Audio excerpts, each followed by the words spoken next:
Salut tout le monde, comment allez-vous? Personnellement, moi ça va super. On se retrouve pour faire un petit... c'est un petit peu un chit-chat où je parle avec moi-même, toute seule, devant une caméra. Où je vais un peu parler de ce qui s'est passé ces derniers temps, donner mon avis, etc. Parce que, comme dirait la youtubeuse L4, j'adore donner mon avis alors qu'on ne me l'a pas demandé. Et c'est quelque chose exactement que j'adore faire moi aussi. Donc voilà, j'espère vraiment que la vidéo vous plaira et je vous laisse avec la suite. Vous êtes déjà tous au courant de ce qui s'est passé et ce qui se passe encore dans le monde à l'heure actuelle. Si vous êtes sur TikTok, vous le savez. Si vous êtes sur Twitter, encore plus. Sur Facebook, sur Insta, sur Snap, bref. Tout le monde en parle et c'est normal, il faut réagir quoi. Même en ne regardant pas la télé, en fait, même en regardant pas BFM TV merde là et tout le bric-à-brac, bah on arrive à être au courant d'énormément de choses. Merci les réseaux sociaux, c'est un des points positifs des réseaux je pense. Mais voilà, je vais essayer de vous résumer la situation au minimum pour, voilà, pour ceux qui n'auraient pas forcément suivi. Alors, le 25 mai dernier, donc à Minneapolis, dans l'état de Minnesota aux États-Unis, ça fait beaucoup de géographie tout ça d'un coup, je suis pas vraiment fan. George Floyd, un américain noir, s'est fait arrêter par Derek Chauvin, donc c'était d'ordure là, on peut le qualifier d'ordure, hein, ce n'est pas dérangeant, qui a décidé, on ne sait pas vraiment pourquoi, a décidé de rester 8 minutes 45 il me semble, sur sa glotte, enfin sa gorge, son genou dessus et en le faisant suffoquer. C'est un événement totalement dramatique, c'est horrible, je sais pas comment on peut voir ce genre de choses encore en 2020, bon, bref, je le dis un peu avec l'air guiré, etc. Mais au fond moi, genre, je suis un peu effondrée, je me dis, enfin, en 2020 ça existe encore ce genre de choses, bon bref. La vidéo, enfin cette scène horrible a été filmée et a tourné partout dans le monde, donc je pense que c'est passé aux infos, sur les réseaux sociaux ça tourne, etc. Et ce qui a fait réagir les gens sur oh, le racisme est encore largement présent aux États-Unis. Oulala. Donc je précise, Derek Chauvin, je sais pas comment on le dit, j'ai pas forcément envie de respecter son nom, est un policier blanc et George Floyd est un homme noir. Donc c'est un acte raciste et ça a déterré des problèmes aux États-Unis et un peu partout dans le monde, comme oh là là, les couleurs de peau ne sont pas toutes égales, ou alors oh là là, le racisme est encore largement présent au 21e siècle, oh là là, c'est dommage. Et ce qui a fait ressortir le mouvement Black Lives Matter, qui veut dire les noirs comptent, en gros, genre les vies des hommes noirs comptent, et voilà. Ça a fait réveiller les gens sur le fait que le monde aille très mal niveau égalité et niveau aussi que le racisme en gros était encore extrêmement présent dans le monde et partout dans le monde sans exception. Donc voilà, ça a eu des conséquences totalement dramatiques, ça a déterré des problèmes sociaux qui persistent depuis des années et qu'on se rend compte en fait qu'en 2020, ces problèmes ne sont toujours pas réglés. Donc suite à ça, il y a eu énormément de débats, il n'y a même pas débat à voir, mais il y a eu énormément de feu, on va dire, sur Twitter. Si vous n'êtes pas sur Twitter à cette période, je vous invite vraiment à aller sur Twitter, ça vaut la peine. Suite à ça, il y a eu des manifestations, d'ailleurs les manifestations persistent toujours et en ce moment, on se bat contre le racisme et les inégalités tout simplement. Enfin franchement, moi personnellement, je me demande comment ce genre de phénomènes peuvent encore exister en 2020. C'est tuer en gros quelqu'un sur la place publique. C'est totalement immonde. C'est au Moyen-Âge, enfin je dis pas forcément qu'au Moyen-Âge c'était normal, mais ça se voyait beaucoup, enfin voilà. Mais voir ça encore en 2020, qu'un homme sans pitié en abatte un autre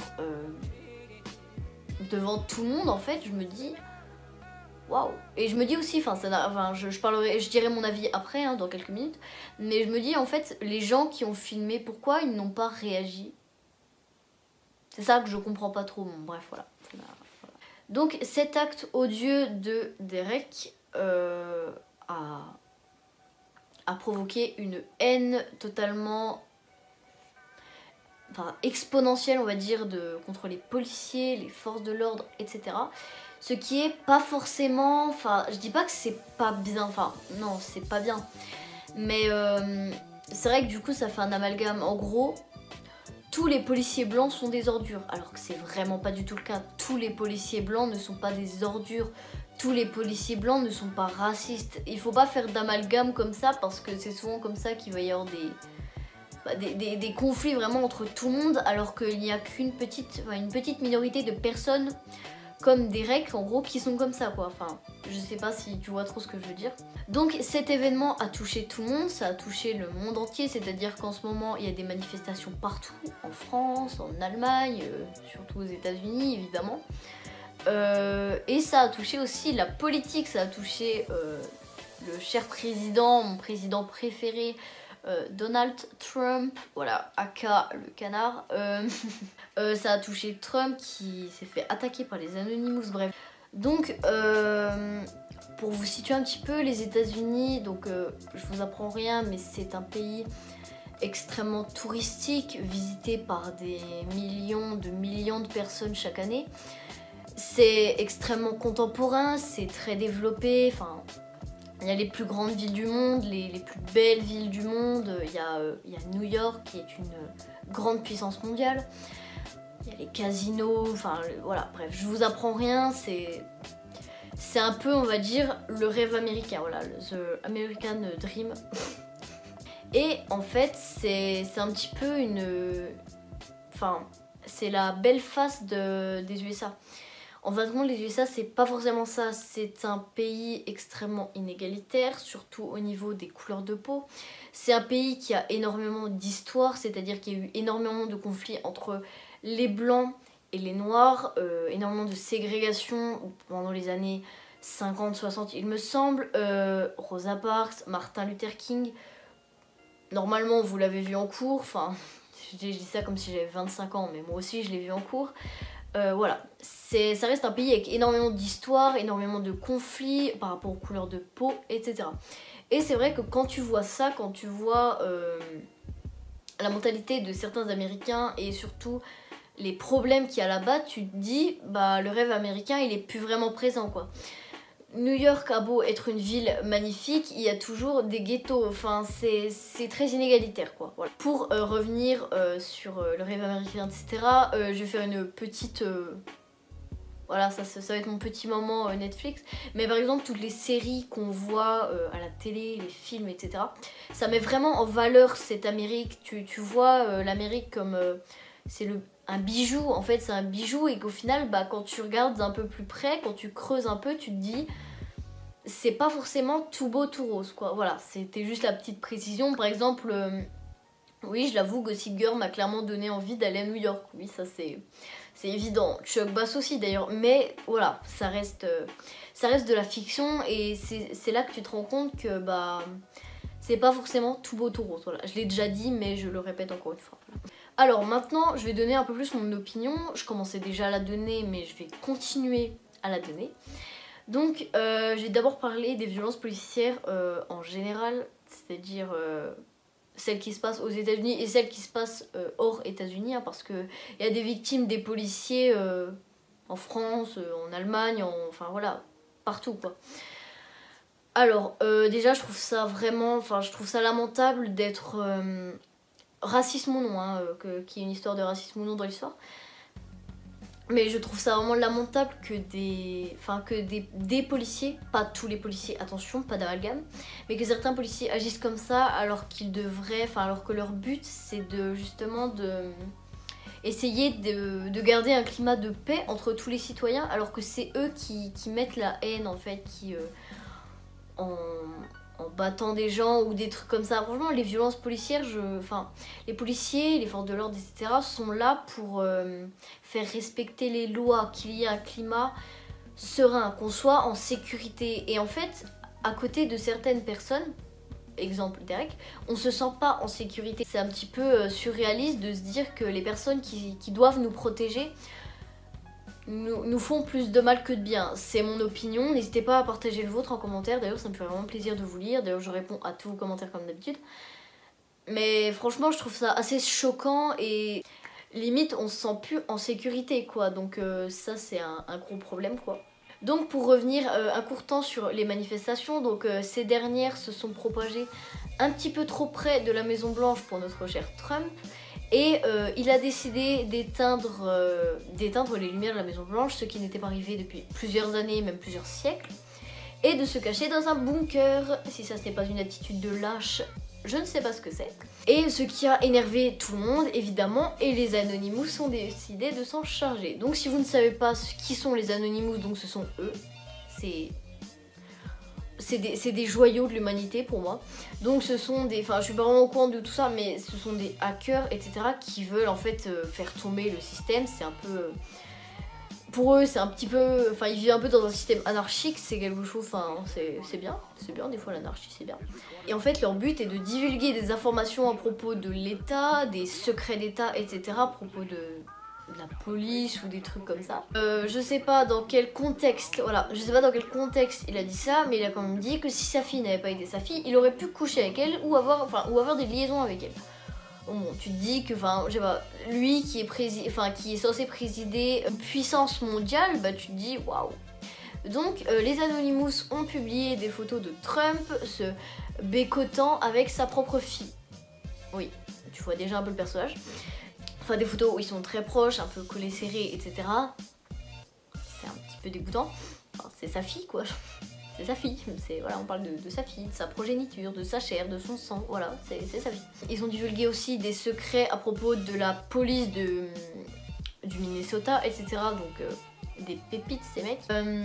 Donc maintenant je vais vous parler, enfin ça va être mon dernier grand thème on va dire, on va parler vraiment des réseaux sociaux et surtout de TikTok. Ce qui s'est passé sur TikTok, il s'est passé énormément de choses, de toute façon c'est un nid à drama ce truc, genre enfin les gens ils aiment trop les dramas là-bas, bon, moins que Twitter mais quand même. Suite aux événements qui se sont passés, la mort de George Floyd, etc.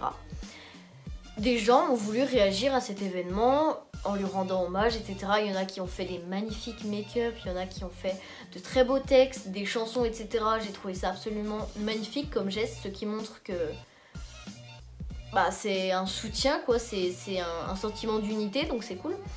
Et une personne que je n'admire pas forcément et que je n'apprécie pas forcément a voulu rendre hommage à George Floyd à sa façon. Donc cette personne est Kim Glow, candidate très appréciée de la télé-réalité, qui s'est lancée sur TikTok il y a quelques mois. Donc si vous la connaissez pas, c'est la fille qui a dit pendant le confinement « Ah merde, moi je suis coincée dans une piscine en Tunisie, bon après c'est pas grave, et vous... Ouais, bref, elle avait dit ça. Et ensuite elle avait dit un truc du genre « Ouais, bah vous, quand le coronavirus sera fini, vous retournerez bosser pendant que moi je serai toujours dans la piscine, machin, bref, voilà. » C'est une grosse meuf à drama, genre je la supporte pas, elle est trop chiante.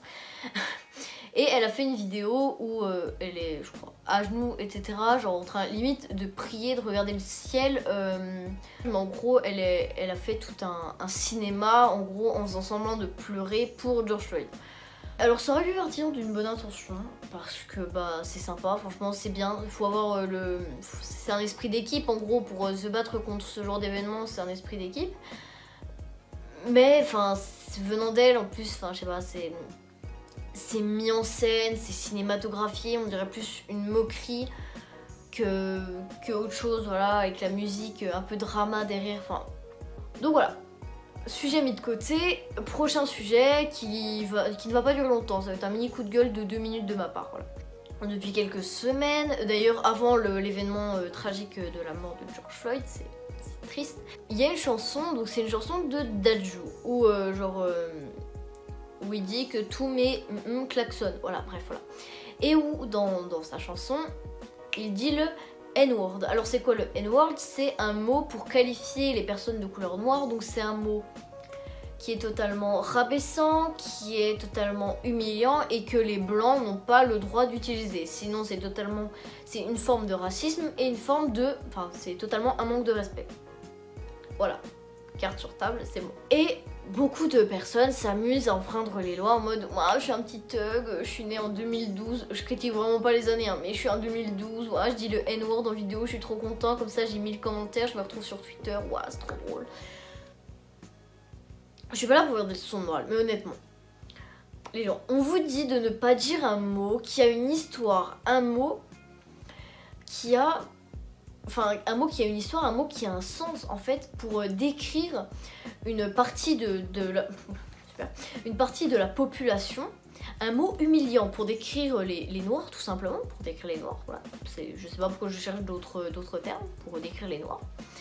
Mais voilà, faites pas les thugs en mode waouh, moi je dis le N-word, tu trouves un thug, machin. Non, le N-word il a une histoire, c'est un mot rabaissant qui totalement humiliant pour les noirs, alors tu ne l'utilises pas, enfin c'est comme ça, c'est tout, il n'y a pas à dire ouais machin, mais c'est qu'un mot, non, c'est pas qu'un mot.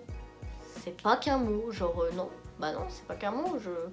Moi-même, même si je ne suis pas noire, je peux comprendre qu'il y a des choses qu'il ne faut pas se dire, quoi. Voilà, il ne faut pas dire. C'est tout.